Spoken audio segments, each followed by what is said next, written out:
Namaskar, Namaste, Vanakkam. Hi, I'm Pawan Kalyan. First of all, I'd like to thank you for receiving my film Balu with such an overwhelming response. When at first they told me that they're going to screen Balu in South Africa, I never thought you're going to receive it in this way. Later, as they had been sending me the clips and the way they wrote reviews about Balu, it was a nice and pleasant surprise for me. And South Africa has a special place in my heart. So many good things happened to me in South Africa while I was shooting for my sixth film, Badri.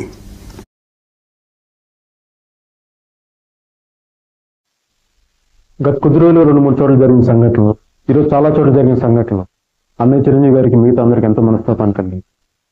అన్నయ్య అభిమానిగా మీలో ఒకటిగా మీ బాధను నేను అర్థం చేసుకుంటూ నేను మిమ్మల్ని అందరినీ కోరేది ఒకటి, దయచేసి వీటన్నిటిని ఆపేల్సింది మిమ్మల్ని కోరుతున్నాను. So henceforth my life is going to be very transparent. Whatever issues, how many things which I have to face, I will face it. Even నేను జైలుకి వెళ్ళినా కొన్ని సంవత్సరాలు బయటికి రాకపోయినా నాకేం పర్లేదు, ఎందుకంటే నేను ఏ విధమైన తప్పులు మటుకు చేయలేదు. నేను ట్రాన్స్పరెంట్ గా ఉంటాను. I'm ready for anything. I'm going to give my life for this country and for this human being, for people of my country. No matter who they are, where they are, I'm going to give up my life for this country with the inspiration of the leaders whom I adore. Thank you, sir. Jai Hind. ఉద్యమం చాలా తీవ్రంగా నడుస్తుంది. Almost చాలా పార్టీలు ఇప్పుడు ప్రత్యేక తెలంగాణకు అనుకూలంగా ఉన్నాయి, ప్రత్యేక తెలంగాణ చేయాలని డిమాండ్ చేస్తున్నాయి.